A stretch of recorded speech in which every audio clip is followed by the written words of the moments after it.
And the U.S. has barreled towards a federal government shutdown as Congress has failed to pass a stopgap funding measure, and both parties are locked in a high-stakes standoff.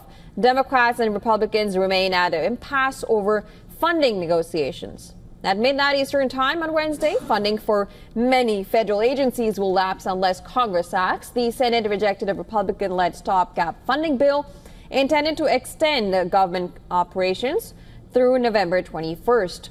The bill failed to secure the 60 votes which is needed in the Senate to advance. The vote among Democrats was nearly unanimous against the bill. But why didn't the funding measure pass? Well, the divide is over health care. Democrats insisted that any funding extension include restoration of Affordable Care Act, ACA, subsidies, and reversal of cuts to Medicaid. Republicans resisted, arguing that the funding bill should stay clean without policy, riders, or added health care mandates. One Democratic proposal, a $1.5 trillion alternative, would have allocated about $350 billion to extend expiring Obamacare tax credits and reverse nearly $1 trillion in planned Medicaid cuts. That proposal itself failed in a Senate vote of 47 to 45. Now let's take a look at what this shutdown means on the ground for workers and for the American public. The Congressional Budget Office estimates that up to 750,000 federal workers could be furloughed daily. Lost compensation is projected at around $400 million per day in unpaid wages. But some essential services will continue. Air traffic controllers, TSA screeners, federal law enforcement, and critical safety inspections must operate even without funding.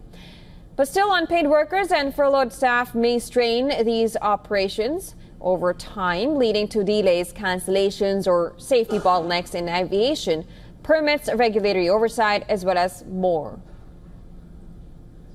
The Federal Aviation Administration would furlough over 11,000 employees and about one quarter of its workforce, even as 13,000 plus air traffic controllers are required to work without pay.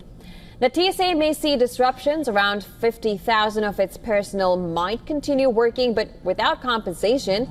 A shutdown could cost the travel industry as much as $1 billion per week in lost revenue. Republicans, including Senate Majority Leader John Thune, blamed Democrats for blocking a clean funding bill.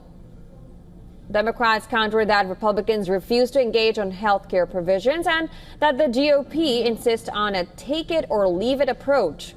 President Trump has threatened irreversible cuts to benefit programs if no deal is reached. Labor unions have sued the administration's Office of Management and Budget and Office of Personnel Management, challenging directives to prepare mass layoffs or reduction in force during a shutdown.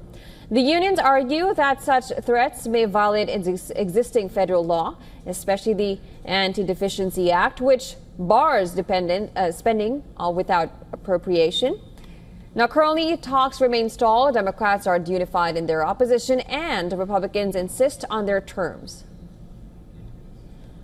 So for more on this, our correspondent Susan Tarani sent us this report from New York.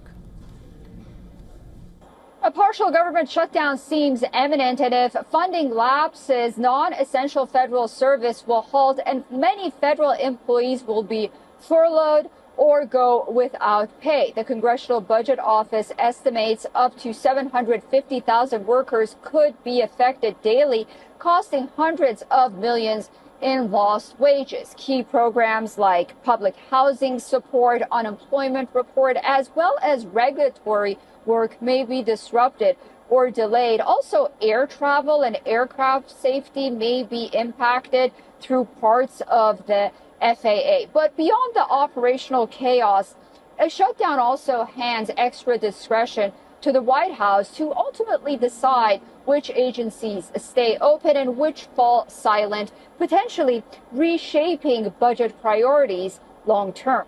Susan Tarani reporting from New York for WION World.